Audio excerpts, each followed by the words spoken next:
निधि की उम्र 25 साल की हो गई थी, इसलिए उसकी शादी के बारे में पूछ पूछ कर आस पड़ोस और रिश्तेदारों ने निधि की माँ का जीना दुश्वार कर रखा था। एक दिन निधि की माँ शशि मंदिर जाती है। आरती के बाद मंदिर में उसे अपनी सहेली रूपा मिल जाती है। अरे शशि, कैसी है? और बिटिया का कहीं रिश्ता किया या नहीं? मुझे तो ऐसा लगता है कि लोगों को इतनी चिंता बढ़ती महंगाई की नहीं है जितनी मेरी निधि की बढ़ती उम्र की है। अरे भाई, बिटिया है हमारी, कलेजे का टुकड़ा है, बड़े लाड प्यार से पाल पोस कर बड़ा किया है। अब उम्र हो गई है तो क्या कुएं में धकेल कर आए बेटी को? कोई अच्छा रिश्ता मिलेगा तभी तो शादी करेंगे ना। अरे अरे शशि, बस कर, थोड़ा सांस तो ले ले। मैं समझ सकती हूँ, हमारी सोसाइटी लड़की के माँ बाप के नाक में दम कर देती है, लेकिन मेरा पूछने का कारण कुछ और था। मतलब क्या कहना चाह रही हो? साफ साफ बताओ। अरे मैं इसलिए पूछ रही थी क्योंकि तुम्हारी बिटिया है बड़ी सुंदर, पढ़ी लिखी और अच्छी नौकरी में भी है। मेरा भतीजा है वरुण, मैं सोच रही थी अगर वहाँ बात पक्की हो जाए तो मज़ा आ जाए। अब सहेली की बात सुनकर शशि के चेहरे पर मुस्कान आ जाती है। अरे माफ़ करना, आजकल ना जैसे दिमाग ही काम नहीं कर रहा। देख, मेरी किसी बात का बुरा मत मानना। हाँ, अब तुम बात चलाओ ना, और हो सके तो रविवार को उन्हें लेकर घर आ जाओ, फिर सारी बातें आमने सामने बैठ कर लेंगे। वो लोग लड़की को देख लेंगे और हम लड़का देख लेंगे। ये तूने सही आइडिया दिया है। ठीक है, तो फिर संडे को मिलते हैं। रविवार का दिन था। माँ के कहे अनुसार निधि सुंदर सी साड़ी पहनकर तैयार हो गई थी। घड़ी के कांटे 12 बजा रहे थे। लड़के वालों के आने में अभी आधे घंटे का समय बाकी था। इन आधे घंटे में शशि ने चाय नाश्ते की पूरी तैयारी कर ली थी। ठीक 12:30 बजे वरुण और उसके परिवार वाले वहां पहुंच गए। बेटा निधि, मेहमान आ गए हैं, चाय लेकर आओ बेटा। अरे बहन जी, ये फिल्मों की तरह कांपते हाथों से चाय की ट्रे मंगवाने की कोई ज़रूरत नहीं है। वैसे ही नए लोगों को देखकर घबराहट सी होती है। बिना बात गर्म चाय गिर गई तो बेचारी परेशान हो जाएगी। आप तो बस बिटिया को बुलवा दीजिए। निधि बेटा, चाय रहने दे, वो मैं ले आऊँगी। तुम आओ, आंटी के पास बैठो बेटा। माँ के कहने पर निधि आकर सोफे पर बैठ जाती है और निधि की माँ सबके लिए चाय नाश्ता परोसने लगती है। बातों ही बातों में वरुण की माँ निधि से उसकी पढ़ाई, जॉब और हॉबीज़ के बारे में पूछने लगती है। इधर शशि को भी वरुण पसंद आ गया था। अपने माता पिता का इकलौता बेटा था और अच्छा खासा व्यापार भी करता था। अचानक ही वरुण अपनी माँ के कान में कुछ कहने लगता है। बहन जी, मेरा वरुण पूछ रहा है कि ये पराठे किसने बनाए हैं। इसे तो पराठे इतने अच्छे लग गए हैं कि हर रोज़ खाने को तैयार है। हे भगवान, ये क्या पूछ लिया लड़के ने। इस नालायक निधि को पराठे का पा भी बनाना नहीं आता। आप अगर सच्चाई बता दी तो इतना अच्छा रिश्ता कहीं हाथ से ना निकल जाए। हे भगवान, क्या करूं, सच बोलूं या झूठ? बस आंटी जी, इतने अच्छे पराठे बनाने वाली मिल जाए तो उसके लिए तो मैं 70 से 100 किलो का होने को भी तैयार हूँ। हाँ जी बेटा जी, बिल्कुल सही कह रहे हो। आदमी के दिल का रास्ता पेट से ही तो होके जाता है। अब समझ लो, हमारी निधि को आपके दिल तक जाने का रास्ता मिल ही गया। क्या क्या कह रही हो मम्मी? अरे ठीक है तो कह रही हूँ बेटा।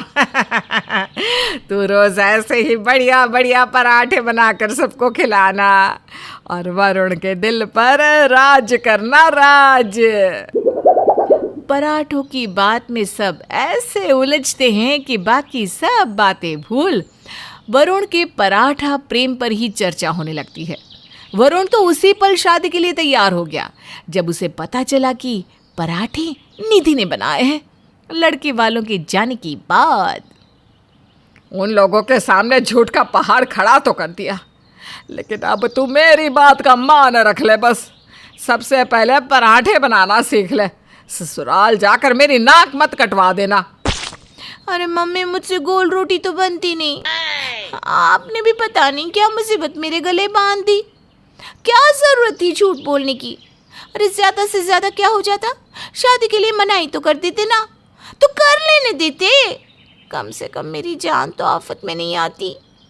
अरे तो सीख जाना, सीखने से ही तो आता है। हम कोई रोटियां बनाने में डिग्री लेकर थोड़ी ना आए थे। और तुम्हारे जैसी अनाड़ी लड़की से कौन लड़का ब्याह करने को राजी होगा? रोटी तो सभी खाते हैं ना। तो जिसे खाने का शौक है वो बनाना सीखे, मैं क्यों सीखूं? अरे देख निधि, बहस करने से कुछ नहीं होने वाला। अगर मैं भी तुम्हारी तरह सोचती तो तुम सब आज भूखे मर रहे होते। 2 महीने बाद का शादी का मुहूर्त था। निधि माँ से आलू के पराठे सीखने की कोशिश तो बहुत कर रही थी, लेकिन बेचारी हर बार पराठे की जगह तबाही पराठा बनाकर रख देती। उसके टेढ़े मेढ़े फटे उड़े 2 पराठों के बाद रसोई में तबाही मची होती थी। धीरे धीरे 2 महीने का समय भी बीत जाता है और निधि शादी करके वरुण के घर आ जाती है। ससुराल में निधि का जोरदार स्वागत होता है और सबसे उसे खूब प्यार भी मिलता है। शादी के 2 दिन बाद घर में काफ़ी सारे मेहमान जमा थे। तभी वरुण निधि के पास जाता है। देखो निधि, बहुत इंतज़ार कर लिया। आज तो तुम अपने हाथ के वही लज्जतदार पराठे बनाकर खिला दो, सच में दिन ही बन जाएगा। अरे मेरी बहू ऐसे पराठे बनाती है कि आप सब उंगलियां ही चाटते रह जाएंगे। अब मैं किस मुंह से बताऊं कि ये आलू पराठा मुझसे इस जन्म में बनने वाला नहीं है। निधि बहू आओ, मैं तुम्हें रसोई में सब सामान बता देती हूँ। निधि सास के साथ रसोई में चली जाती है। पहली रसोई है बहू, आओ मैं तुम्हारी मदद करा दूँ। तुम अकेले कैसे मैनेज करोगी? नहीं नहीं माँ जी, आप जाइए ना, और जब तक पराठे ना बन जाए कोई भी रसोई में नहीं आएगा। प्लीज़, ये आप सबके लिए सरप्राइज है। अच्छा ठीक है बेटा, जैसा तू कहे। सब लोग बाहर कमरे में बैठकर नाश्ते का इंतजार करने लगते हैं। इधर निधि माँ शशि को फ़ोन लगाती है। मम्मी, फंसा दिया ना आपने मुझे। वरुण को आज ही आलू के पराठे खाने हैं। अरे अगर वरुण अकेला होता तो मैं सच बता भी देती, लेकिन यहाँ तो ढेर सारे मेहमान भी हैं। अच्छा तू ऐसा कर, कुकर में आलू उबालने के लिए रख दे। मैं जल्दी से आलू के पराठे बनाकर लाती हूँ। जब आप बनाकर ला ही रही हो तो मैं आलू क्यों उबालूं? अरे कभी तो अक्ल लगा लिया कर। कुकर में सीटी लगाए बिना पराठे खिलाएगी तो 2 मिनट में पकड़ी जाएगी। अपने साथ साथ मेरी इज्जत का भी कबाड़ा करेगी क्या? माँ के कहे अनुसार निधि कुकर में आलू उबालने के लिए रख देती है और माँ का इंतज़ार करने लगती है। थोड़ी देर बाद निधि की माँ आलू के पराठे लेकर आ जाती है और पीछे के दरवाजे से आकर चुपके से उसे देकर चली जाती है। निधि जल्दी जल्दी सबको पराठे परोस देती है। वाह, मज़ा आ गया निधि, तुम वाकई में बहुत अच्छे पराठे बनाती हो। आज तो निधि ने किसी तरह बात को संभाल लिया था, लेकिन आगे क्या होगा किसी को नहीं पता था। 1 हफ्ते बाद, बेटा निधि, उस दिन तो इतनी भीड़ भाड़ थी, मन भर कर खा ही नहीं पाए। आज तुम नाश्ते में फिर से आलू के पराठे बना दो, और थोड़े ज़्यादा बनाना। वरुण को भी उस दिन कम पड़ गए थे। निधि घबराते हुए रसोई में जाती है और अपनी माँ को फ़ोन लगाती है। माँ, तुम देखना, एक दिन ये आलू के पराठे मेरा तलाक करवा कर ही मानेंगे। झूठ आपने बोला और भुगतना मुझे पड़ रहा है। अरे क्या हुआ, आज फिर पराठे मांग रहे हैं क्या? पता नहीं किस पराठा पीड़ित खानदान में मेरी शादी करवा दी। जब देखो तब पराठे पराठे पराठे। अरे बेटा, बड़ी गड़बड़ हो गई फिर तो। मैं आज हरिद्वार के लिए निकल गई हूँ, अब क्या करोगी? मम्मी, आपने भी तो आलू पराठा पहलवान पराठे वाले से ही बनाना सीखा था ना? मिल गया आइडिया। आज मैं पहलवान से ही ऑर्डर कर देती हूँ। मम्मी जी मंदिर जा रही हैं, बस उनकी जाती ही मंगवा लूँगी। निधि सास के जाने का इंतज़ार करने लगती है और उनके घर से निकलते ही पराठे ऑर्डर कर देती है। थोड़ी देर में सभी नहा धोकर नाश्ते के लिए डाइनिंग टेबल पर बैठ जाते हैं और निधि सबके लिए पराठे सर्व करने लगती है। निधि बेटा, आज पराठे का टेस्ट कुछ अलग लग रहा है। क्या क्या डाला है तुमने आज? मैंने तो वही डाला है मम्मी जी जो पिछली बार डाला था। अच्छा निधि बेटा, तुमने टमाटर की चटनी कैसे बनाई? जब से टमाटर महंगे हुए हैं मैं तो घर में लाती ही नहीं। नहीं मम्मी जी, ये टमाटर की चटनी नहीं है, ये तो मैंने फूड कलर और अमचूर डालकर बनाई है। वाह बेटा वाह, कोई कह ही नहीं सकता कि ये टमाटर की चटनी नहीं है। अरे यार, जल्दी जल्दी में खाना लगाते हुए मैं तो ये भूल ही गई थी कि टमाटर की चटनी नहीं देनी थी। तभी सास अरुणा आखिरी पराठा उठाती है, जिसके साथ साथ उसके हाथ में एक टिश्यू पेपर भी आ जाता है। हाँ निधि बेटा, ये टिश्यू पेपर पर तो पहलवान पराठा लिखा हुआ है। इसका मतलब ये पहलवान के पराठे हैं? सास की बात सुनकर अपनी चोरी पकड़े जाने के डर से निधि बहुत डर जाती है। आई एम सॉरी मम्मी जी, वो जब आप लोग मेरे घर आए थे तो पराठे मम्मी ने पहलवान से ही मंगवाए थे। मम्मी वरुण का रिश्ता नहीं जाने देना चाहती थी, इसलिए उन्होंने आपसे झूठ बोल दिया। सच में मैं तो कभी चाहती नहीं थी कि झूठ बोलकर मेरी शादी हो।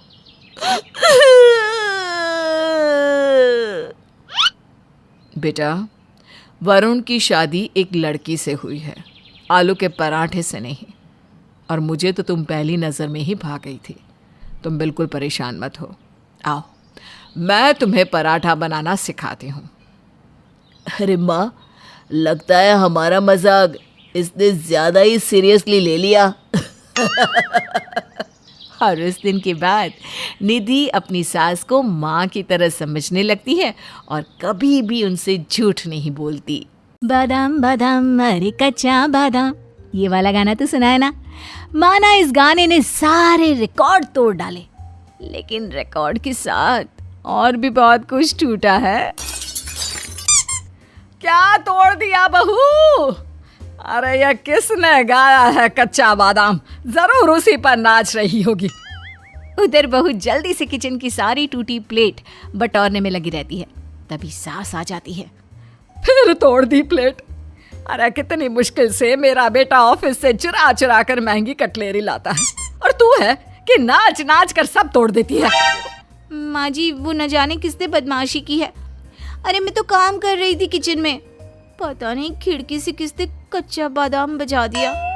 वाह जी वाह, अब तो मोहल्ले वाले भी मजा लेने लग गए हैं तेरे कच्चे बादाम का। माँ जी, अब बार बार कच्चा बादाम मत बोलिए ना, नाच निकल जाता है मेरा। सास बड़बड़ करती निकल जाती है। बहू अब तैयार होकर ऑफिस को निकलती है कि रिक्शे वाला, आइए मैडम, कहाँ जाना है? वो जरा सिविल लाइंस चलिए ना। अरे चलिए ना मैडम, मस्त गाना सुनाते हुए लेकर चलते हैं आपको। बहू बैठ जाती है, लेकिन जैसे ही रिक्शा थोड़ा आगे जाती है गाना बजने लगता है। बादाम बादाम कच्चा बादाम। बस बस बस, रुक जाइए भैया, 2 मिनट। अरे क्यों मैडम जी, ठिकाना कहाँ आया है आपका? आगे जाना है ना आपको। रुको रुको, पहले मैं डांस कर लूं। रिक्शे वाला जैसे ही रुकता है बहू नाचना शुरू कर देती है। बादाम बादाम। अरे देखो तो कितने अच्छे घर की लगती है, लेकिन ये सड़क पर क्यों नाच रही है? अरे हो सकता है घर पर कोई प्रॉब्लम हो, चलो कुछ पैसे दे देते हैं। बस फिर क्या था, बहू के सामने लोग पैसे फेंक कर चले जाते हैं और रिक्शे वाला देखता ही रह जाता है। जैसे ही गाना खत्म होता है, अब चलो भैया, वैसे ध्यान रखना ये वाला गाना अब फिर से मत लगाना। वो क्या है ना, हिम्मत नहीं है अब नाचने की, ऑफिस में काम भी बहुत है ना। रिक्शे वाला बहू को ऑफिस ले जाता है, जहाँ वो उतरकर उसे पैसे देने लगती है कि रहने दो बहन जी, पैसे तो मिल गए। पैसे मिल गए? अरे कहाँ से मिल गए? अब वो जो आप नाच रही थी ना, तो लोग पैसे फेंक कर जा रहे थे, मैंने सारे उठा लिए। 20 रुपए ज्यादा ही मिल गए। अब बोलो तो वापस कर दूं? छी, मैं नाच रही थी तो लोग पैसे फेंक रहे थे। कैसा जमाना आ गया है, और आपने पैसे उठा भी लिए और मुझे पता भी नहीं चला। वो छोड़िए ना मैम साहब, ये बताइए कल कितने बजे लेने आऊं मैं? चल निकल यहाँ से। बहू ऑफिस के अंदर जाती है कि सहेली बोल पड़ती है। अरे कैसी हालत बना रखी है, क्या हो गया? ऐसा लग रहा है भूचाल आ गया है तेरे अंदर। अरे क्या बताऊं यार, ये कच्चा बादाम में तो मेरी जिंदगी का हलवा बना कर रखा है। जहाँ गाना बजा नहीं कि मेरे अंदर की नचनियाँ जाग जाती है। वो तो है, पहले याद है कैसे तू मशक्कली में नाचती थी। अरे क्या बताऊं यार, कितनी बार मम्मी पापा को बोला नचनिया बनना है, लेकिन जबरदस्ती इंजीनियरिंग करा दी। आज मैंने 120 रुपए 10 मिनट में कमा लिए। सोच, दिन भर नाचती तो कितनी अच्छी दिहाड़ी बनती। लेकिन ये आजकल के माँ बाप कहाँ समझते हैं बच्ची का टैलेंट। खैर, दिन बीतता है और बहू की इस कमी स्पेशलिटी के बारे में लोगों को पता लगने लगता है। सुनो यार, मेरे ऑफिस में पार्टी है, लेकिन तुम्हें ले जाने में डर लग रहा है, कहीं तुम नाचने ही ना लग जाओ। अरे तू रहने दे इसे, ये जाएगी तो नाक ही कटाएगी। लेकिन माँ मैं क्या करूं? अरे बीवी के साथ ही आना है पार्टी में, बड़े होटल में हो रही है, सबका जाना जरूरी है। बॉस की शादी की सालगिरह है, नहीं गया तो बदनामी होगी, बॉस की नजर से भी गिर जाऊंगा। बड़े होटल में? अरे सुनो ना, मैं क्या बोल रही हूँ, ये कच्चा बादाम तो सिर्फ रिक्शे वाले जैसे लोग ही सुनते हैं। बड़े होटल में और अमीर लोग तो सिंपल इंग्लिश गाने सुनते हैं। हाँ, ये ख्याल तो आया था मुझे। अरे लेकिन क्या भरोसा, 4 पैक के बाद सारे इंग्लिश देहाती हो जाते हैं। फिर कच्चा बादाम लग गया तो अरे तो क्या, लग गया तो लग गया, बाथरूम में जाकर नाच लूंगी। लेकिन ये जी, मुझे भी ले चलिए ना प्लीज, आपके साथ कितने समय से कहीं नहीं गई हूँ मैं, प्लीज ना। अरे हाँ हाँ ठीक है, चलो। फिर क्या था, पहुंच जाती है हमारी कच्चा बादाम बहू पार्टी में। अरे क्या बात है, भाभी जी को लेकर आए हो? भाभी जी के साथ तो आज डांस हो ही जाए। क्यों नहीं बॉस, लेकिन इसे नाचना आता नहीं क्या? हाँ, वो क्या है ना, बचपन से सारा ध्यान पढ़ाई लिखाई में रहा, इन लोगों को भी शौक नहीं था, तो मुझे तो नाचना आता ही नहीं, बिल्कुल भी नहीं। अरे ये क्या बात होती है, नहीं नहीं, नाचना तो होगा ही। अरे वो गाना लगाओ ना, क्या था वो जो आजकल छाया हुआ है? डीजे वाले बाबू मेरा गाना चला दो, वही ना? अरे नहीं, वो कच्चा बादाम। मैंने सुना था मेरी काम वाली गा रही थी, बंगाली है ना वो, क्या गाना है, मजा ही आ गया था सुनकर। बस फिर क्या था, तुम निकलो वॉशरूम में, वरना मेरी तो बेइज्जती तय है। हाँ, जा रही हूँ मैं। अरे कहाँ जा रही हैं भाभी जी, अभी तो गाना बजा है। बस फिर क्या था, यहाँ गाना बजा नहीं कि बहू रानी हॉल के बाहर चली जाती है। लेकिन बाहर जाती ही गाना उसके कान तक पहुंच जाता है। बदम बदम, और बहू जहाँ थी वही नाचने लग जाती है, और इतना जोर जोर से नाचती है कि उसके हाथ से एक पास की कांच की मेज गिरकर टूट जाती है, जिसकी आवाज से सारे लोग बाहर आ जाते हैं। क्या बात है भाभी जी, हमारे साथ तो नाची नहीं और बाहर इतना जोर से नाची कि टेबल तोड़ दिया। वाह जी वाह। ये कैसी पढ़ने लिखने वाली है जो बाहर जाकर वेटर के सामने नाच रही है? पति सर पर हाथ रख लेता है और बीवी को घर ले आता है। घर आकर, माँ आज तो समझ ले पूरी इज्जत का फालूदा ही हो गया। अरे क्या हो गया है? क्या फिर कच्चा बादाम? और नहीं तो क्या माँ। रोते रोते पति माँ को पूरी बात बताता है। बहू, ये कोई बीमारी तो है नहीं, तो खुद पर इतना कंट्रोल भी नहीं कर सकती क्या? क्या करूँ माँ, समझ में ही नहीं आता कि कैसे करूँ। मैं खुद परेशान हो चुकी हूँ इस गाने से। पर माँ, ये तो कला है ना। तो ये लो, ये इंस्टाग्राम है, यहाँ सब रील बनाते हैं, तुम भी रील बनाकर डाल दो कच्चा बादाम की। बस फिर क्या था, बहू रील बनाकर पोस्ट करती है, जिसके कुछ ही समय के बाद। अरे क्या बात है, तुम तो कच्चा बादाम स्टार बन गई। ये देखो कितने सारे लोग हैं जो तुम्हारी रील फॉरवर्ड कर रहे हैं। मिलियन व्यू एक दिन में। हाँ अच्छा। बहू की बॉस, यार हमें भी करके दिखा दो ये कच्चा बादाम। बस फिर क्या था, बहू जहाँ जाती लोग कच्चा बादाम में डांस करा देते। क्या बात है बहू, हमें भी दिखा दे जरा कच्चा बादाम पर डांस। बहू ये सुनकर नाच देती। एक दिन पड़ोसन, अरे बहू हमें भी तो दिखाओ कच्चा बादाम वाला डांस। बहू फिर से नाच देती है। सब्जी मंडी में सब्जी वाली, अरे क्या बात है भाभी जी, हमें भी तो दिखाइए ना कच्चा बादाम वाला डांस। बस फिर क्या था। हर जगह नाच नाच कर हमारी कच्चा बादाम वाली बहू थक जाती है। और क्या बात है बहू, कच्चा बादाम का गाना बज रहा है लेकिन तू नाच नहीं रही। माँ जी अब नहीं, अब तो कोई नाच वाच नहीं। मेरे तो पैर दर्द हो रहे हैं, मैं चली सोने। पिंकी, जैसा नाम वैसा रूप, प्यारी सी पिंक पिंक सी। लेकिन पिंकी, ओ पिंकी, फिर ये लड़की पहुंच गई होगी पड़ोसी के घर में। न जाने वहां इसे क्या मिलता है। घर पूरा फैला पड़ा है, ये नहीं कि माँ का काम में हाथ बटा दे। पता तो है तुझे, बचपन से ही उन लोगों ने बेटी की तरह रखा है उसे। वही खुश है वो जो कहते हैं करती है, जो खिलाते हैं खा लेती है। हाँ तो कर दो ना रोहित से उसकी शादी, क्यों नहीं कर देते? हाँ तो कर दो, मुझे कोई एतराज़ नहीं है। मेरी इकलौती बेटी मेरे पास रहेगी, और क्या चाहिए। उधर रोहित के घर में, आंटी जी रहने दीजिए ना, मैं गोद देती हूँ आटा और रोटी भी बना दूंगी। आप बस एसी चलाकर बैठिए आराम से। हाँ माँ, वैसे भी अब इसी के हाथ का खाना खाने की आदत हो गई है मुझे। हाँ हाँ क्यों नहीं, ले पिंकी बना ले खाना, खिला दे सबको। और हाँ खाना बनाने के बाद वो घर साफ वो तो मैंने कर दिया। रोहित का कमरा, अलमारी सब कुछ साफ कर दिया। हाँ तो क्या सिर्फ रोहित ही है इस घर में, हम नहीं हैं?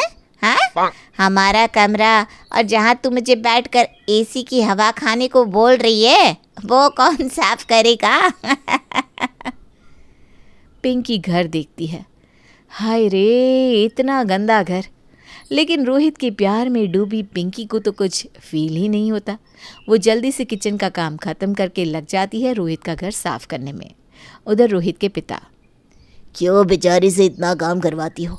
इतने बड़े अधिकारी की बेटी है वो, उसके खुद के घर में नौकर चाकर काम करते हैं। तुम भी क्यों नहीं रख लेती कोई हमेशा के लिए परमानेंट नौकरानी?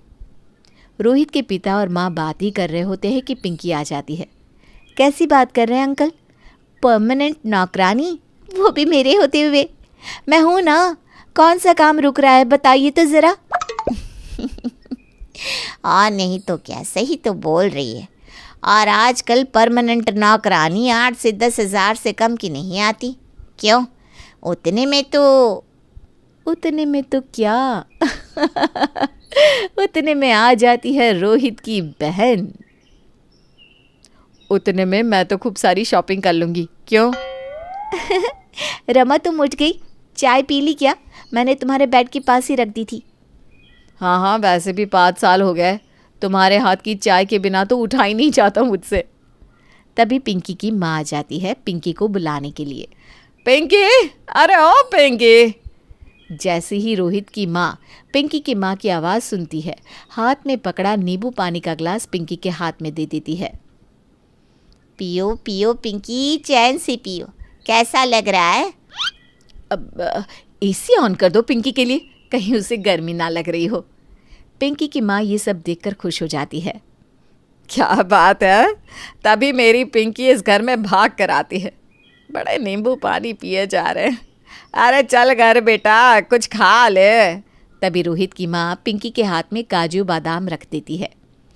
ये तो खा ही रही है तब से। हम लोग पिंकी को ज़रा सा भी भूखा नहीं छोड़ते। वैसे बहन जी कैसे आना हुआ? पिंकी की माँ घर देख रही होती है। कुछ नहीं, बस इसी को लेने आई थी। सुबह तो ऐसे वक्त पर आप लोगों के घर आ जाती है जैसे किसी सरकारी नौकरी में जा रही हो। वैसे रोहित नहीं दिख रहा। वो ना जिम गए हैं, आती होंगे माँ। अच्छा माँ, मैं जल्दी से ना रोहित के लिए। रोहित की माँ समझ जाती है कि पिंकी आगे क्या कहने वाली है। वो बीच में ही बोल देती है, हाँ हाँ, रोहित के लिए तो दरवाज़ा पिंकी ही खोलती है। रमा जाकर रोहित के लिए बनाना शेक बना ले, और हाँ, पिंकी को भी दे देना रूह अफ़ज़ा डालकर। वो क्या है ना, पिंकी को बहुत पसंद है। पिंकी को कब से दूध से बनी चीज़ें पसंद आने लगी? मुझे तो पता ही नहीं था। पिंकी भी हैरान कि जो पिंकी रोज़ रोहित के लिए बनाना शेक बनाती है, आज रोहित की माँ उसकी बहन को बनाने के लिए क्यों बोल रही है। मुझे भी अभी अभी पता चला माँ। खैर, पिंकी और उसकी माँ वहाँ से चले जाते हैं उन लोगों के जाने के बाद। क्या बात है, तुम माँ बेटी के तो तेवर ही बदल जाते हैं पिंकी की माँ के आने के बाद। न जाने किसी भी घड़ी टपक क्यों पड़ती है। हाँ, अब भाई के लिए बनाना शेक मुझे ही बनाना पड़ेगा। और गंदे कपड़े मशीन में डाले थे, वो भी मुझे ही सुखाने डालना होगा। ये तो गलत बात है। एक लड़की जो तुम लोगों के साथ है, उसे ऐसे नौकरानी बनाकर रखना ठीक बात नहीं। अरे सब ठीक है पापा, आप और रोहित क्या जानो, आप लोगों को तो बना बनाया मिलता है ना। मुझे और मम्मी को इस गर्मी में काम करना पड़ता है। हाँ, और हम कौन सा बोल रहे हैं कि घर छोड़ कर आए और हमारे घर का काम करे। अब खुद ही नौकरानी बन रही है, रोहित के प्यार में तो बने। और नहीं तो क्या, हम तो काम करवाएंगे, क्यों माँ? हाँ, लेकिन कल को वो शादी करने की बात भी तो करेगी ना रोहित से। फिर अरे क्यों करेंगे शादी? हमने कब कहा कि रोहित से शादी कर देंगे? तभी रोहित आ जाता है। और क्या, सिर्फ ग्रेजुएशन पास है, ना कोई कमाई ना धमाई, ना ही क्लबिंग करती है, ना ही छोटे कपड़े पहनती है, ना ही मेरे लेवल की है। और क्या, मुझे देखो 20,000 कमाती हूँ, कुछ भी खरीद सकती हूँ खुद के लिए। अपनी सोच है, आगे बढ़ने की चाह है। और उसका क्या है, उससे तो बस रोहित का कमरा साफ कर दूँ, अलमारी सजा दूँ, उसके कपड़े, उसका सामान, और कुछ सोचती नहीं है वो रोहित के आगे। ना माँ, कभी सोचना भी नहीं कि मैं उससे शादी करूँगा। घरेलू बिना कमाई की लड़की, कभी नहीं। रोहित मिल्क शेक पीता है। थु, थु, कितना गंदा मिल्क शेक बनाया है। क्या है, किसने बनाया है ये? अरे मैंने बनाया है, पिंकी को उसकी माँ लेकर चली गई थी ना। हाँ, तो मेरे लिए एक मिल्क शेक नहीं बना सकती थी क्या? मैं अभी उसके घर से पी कर आता हूँ, नहीं तो सारा दिन भूखा रहना होगा। उसको पता है कि मैं बाहर का कुछ नहीं खाता, पता नहीं वो ऐसा कैसे कर सकती है। उधर दूसरी तरफ पिंकी के घर। पता नहीं रोहित ने क्या खाया होगा, उसकी बहन ने तो बना ही दिया होगा कुछ न कुछ। खैर, मैं क्या करूं, इस कपड़े से कोशिश करती हूँ वो वाली ड्रेस बनाने की जो कल करीना ने पहना था उस फिल्म में। पिंकी का ये शौक और हाथ की कला होती है कि वो जो ड्रेस देखती है हूबहू घर पर ही डिज़ाइन कर लेती है। वो काम कर ही रही होती है कि माँ की आवाज़ आती है, बेटा रोहित आया है, देख तो क्यों गुस्सा हो रहा है तुझ पर। पिंकी का मन रोहित के नाम पर खुश हो जाता है। वो भाग कर बाहर आती है।